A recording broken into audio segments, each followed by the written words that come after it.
Everybody, Building, Zoning, Economic Development Committee is meeting here at 4:03 on Wednesday, February 28th. Clerk, can you call the roll, please? Chairperson Patty Smith. Here. Vice Chair Shweta Bate. Here. Alderman Carl Franco. Here. Alderman Mike Seville. Here. Alderman Bill Donnell. Here. 5 present. Thank you. We'll start by approval of the minutes. Item number So moved. 24-0-119, the approval of the minutes from the Building, Zoning, and Economic Development Committee meeting held on February 14th, 2024. Motion by Alderwoman Shweta Bates, second by Alderman Seville. All in favor? Aye. Motion passes, moves forward. Clerk, do we have anybody here for public comment today?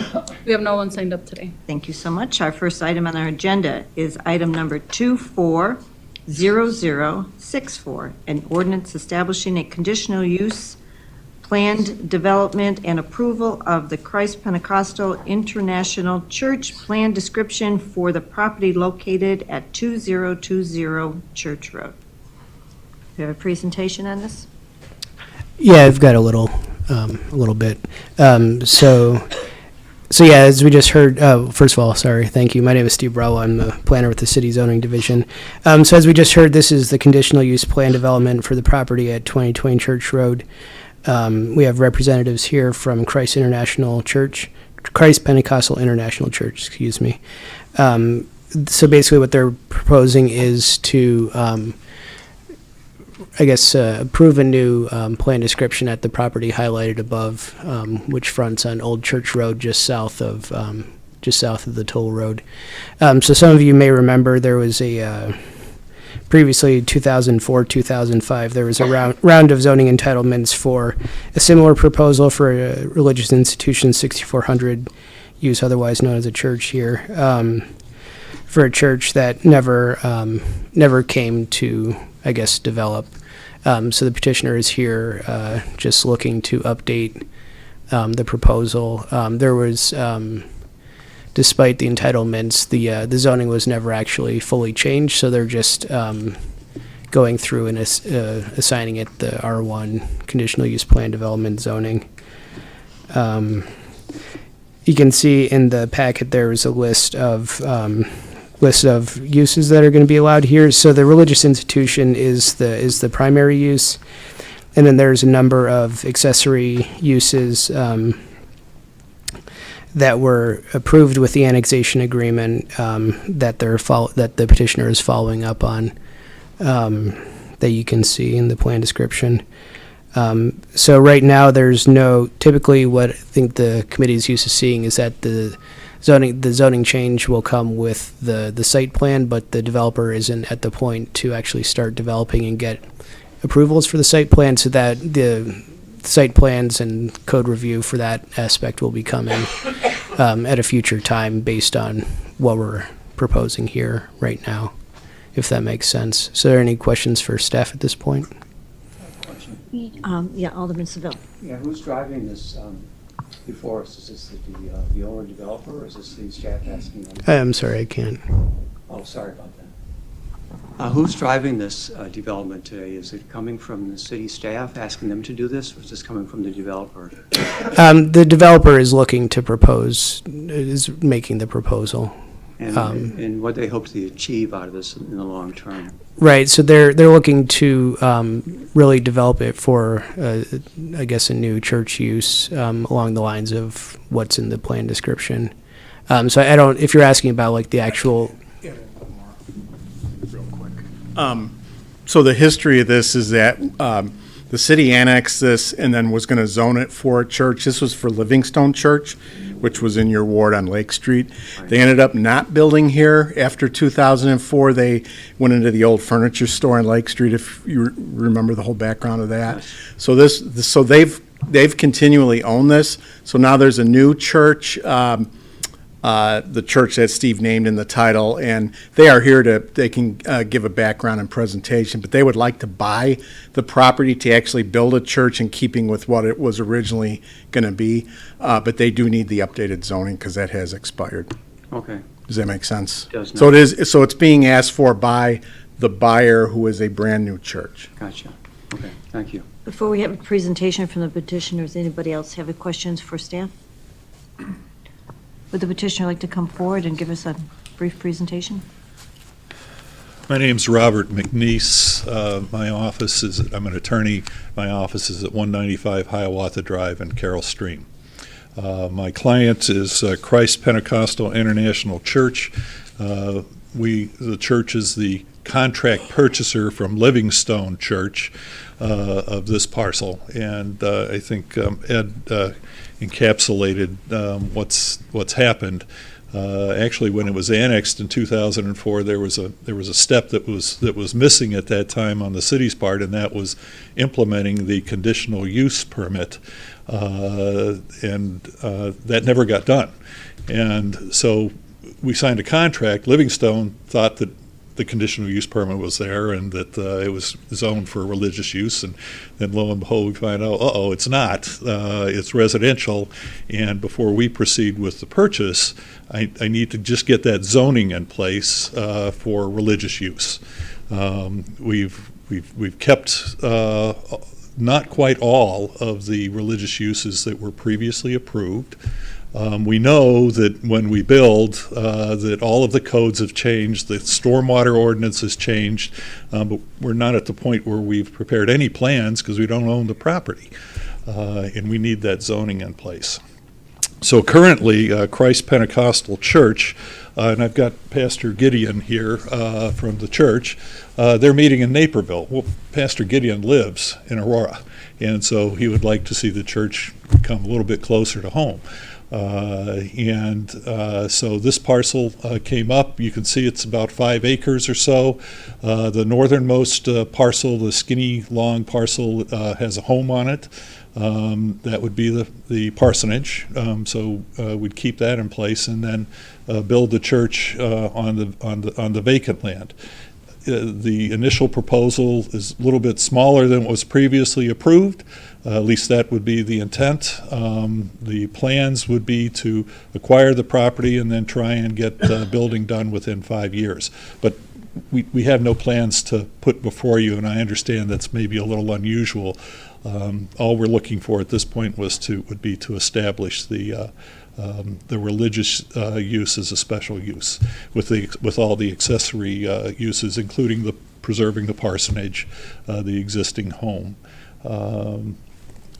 Maybe there are questions I Any could questions address. for the petitioner? Yes, Alderman Seville. Yeah, will the parsonage be used for any type of church services after purchase and occupancy? Yeah. This is Pastor Gideon I Agbo. think it's just going to be used as a residential for the Right. pastor. I'm sorry. It's just going to be used for residential for the pastor. Right. So Pastor it's Gideon, not. if- There's not going to be religious services If there. you would just identify yourself so we'd have you for the, I'm Pastor Gideon Agbo, for Christ Pentecostal International Church. thank you. It's And we AGB. want you in Aurora as well. Yeah. Yes. That's AGBO, the spelling of the last name. Great, thank you. And Alderman Denell. So I was looking at your list of accessory uses. Yes. You say that's changed a little bit. The only one of them that, everything normally church-related things, but athletic events, do you plan to, sometimes they have multi-use built rooms in churches? What's your thought there? Yeah, the plan is to have something for the youth. Just to come and play around and be happy. And also give access to the community if the need arise. Are you planning any outdoor No, it's going to athletic be events? indoor. Okay, Yeah. thank you. Maybe they'll allow some older guys to play basketball in the gym too. I suppose that's possible. So. Any other questions? Have a motion? Motion to approve. Second. I have a motion from Alderwoman Bade, second by Alderman Franco. All in favor? Aye. Any opposed? Motion passes and moves forward. Thank you so very much. Thank you. Thank you. The next item is 240111, an ordinance granting a conditional use permit for a special purpose recreational institutions used on the property located at 4304 East New York Street. Good afternoon, Tracy Vasek, Senior Planner with the Zoning and Planning Division. The subject property is currently within the Pacifica Square Shopping Center. This unit is 17,000 square feet and was formerly occupied by the In and Outlet retail store. Prior to that, this unit has been vacant for a pretty long period of time. The petitioner is requesting approval of a conditional use for a special purpose recreational institution use. This includes the renovation of the unit into a family-friendly arcade and party rooms. The arcade consists of claw machines and pool tables, which will be located throughout the unit. There will be 2 themed party rooms and 2 regular party rooms. And actually, let me pull up this so you guys can kind of see it.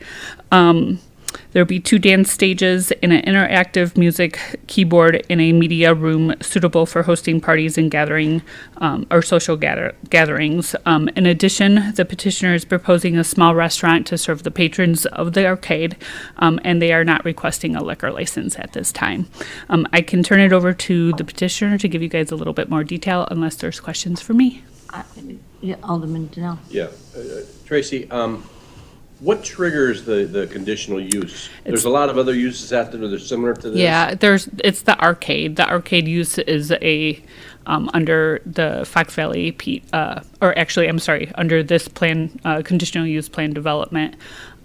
It is a special use or a conditional use, I'm sorry. Okay, thank you.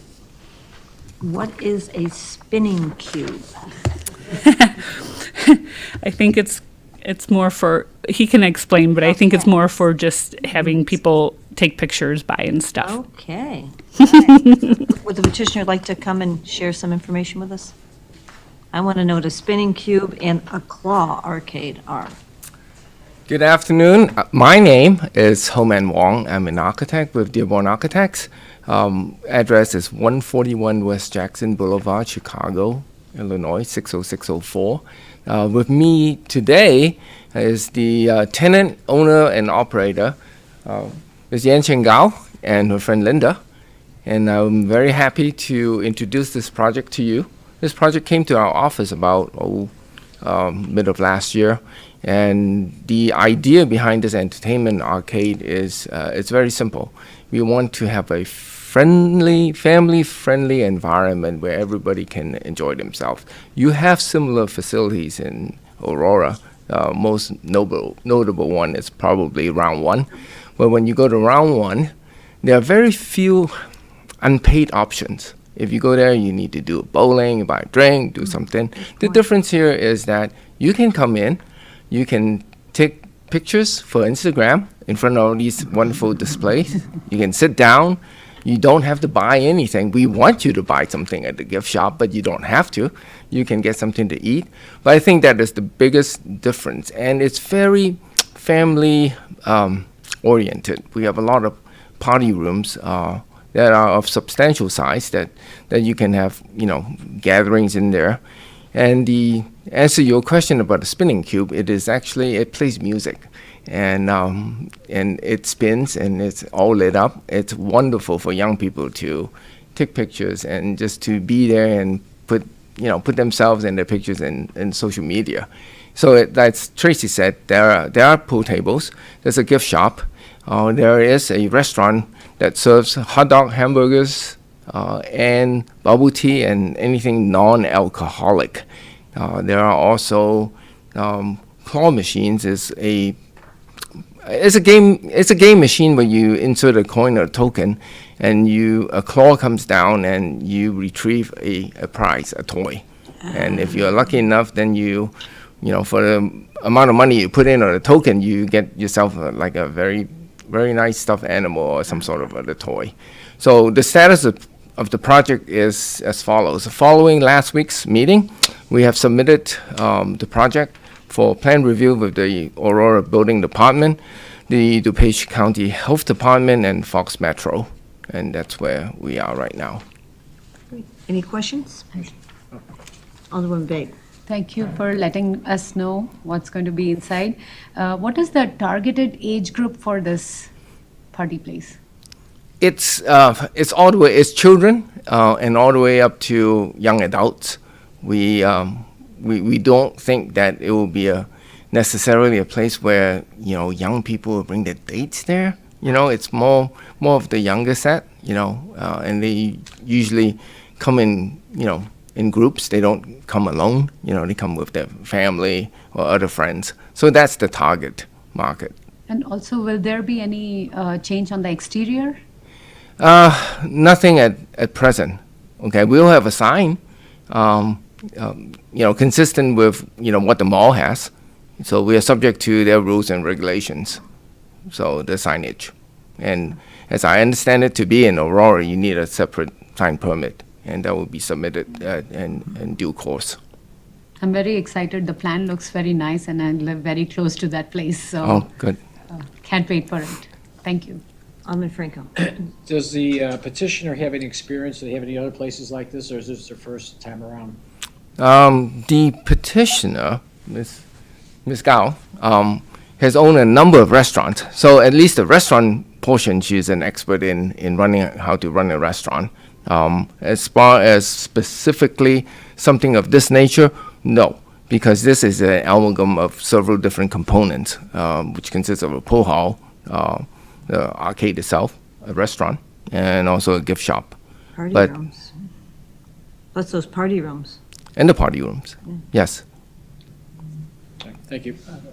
Yes, Alderman Seville. Follow-up question on that. Which restaurants does she own, how many, and where they're at? Well, she's part of a banchan in the same mall. I hope you guys had a chance to taste the tasty Korean fried chicken. She also has a couple of restaurants in Chicago. One is at 1624 West Division. That is a Kung Fu tea and a ramen shop. She also owns two other restaurants in Chinatown, Chinatown Square. One is another Kung Fu tea and a Korean tofu, fried tofu, SGD. That's the name of the establishment. So in that area, she has a lot of experience how to, run a restaurant. Great. Thank you. Go ahead. So is this a franchise or it's a different kind of individual plan? No, it's independent. So Independent, okay. that's the best part. So first of its kind. Yes, That's And awesome. Aurora will be the host. yes. Wonderful. Welcome to Aurora. Will they be open 7 days a week? Oh, yes, it's a substantial investment here, and the rent is not cheap. So it is their intent to operate as much as the city of Aurora will allow them to be. Obviously there are rules. It won't be all night long. It won't be but within what is legal and allowed. Yeah, they would like to take advantage of that. Right. Yeah, sounds like a great idea. Thank you. Any more questions? Motion to approve. We have a motion Second. by Alderwoman Bade, second by Alderman Seville. All in favor? Aye. Any opposed? Motion carries. Item moves forward. Thank you so very much. We're looking forward to this. Thank you very much. Final item that we have today is 24-0128, an ordinance vacating an easement on the property generally located south of New York Street and west of Route 59 in DuPage County, Aurora, Illinois. Yeah, so this is just a ordinance vacating the easement, or some easements, where Phase 2 of the residential project is being done. They're relocating some easements or utilities, so they're vacating the old utility easements, and then they're going to be working with us to put the new ones back on. So moved. Second. We have a motion by Alderman Franco, second by Alderwoman Bade. All in favor? Aye. Aye, motion carries. Item will move forward. Just, No, we- if you haven't been out there, it's impressive. Things are really happening out there. Things are happening. I think we just got an update today, and they're on their fourth floor on part of it. So it's Really? Yeah. it's crazy. It's every time you go by coming. there, Every it's time like, you wow. come, yeah. Every It's time you go something out, I go out there. There's new things. So People are it's pretty always asking exciting. me, what's going on at the Fox Valley Mall? What's going on? Very exciting. No need for closed session, Motion to adjourn. Second. but we have a motion by Alderman Franco, second by Alderwoman Bade. All in favor? Aye. Aye. We are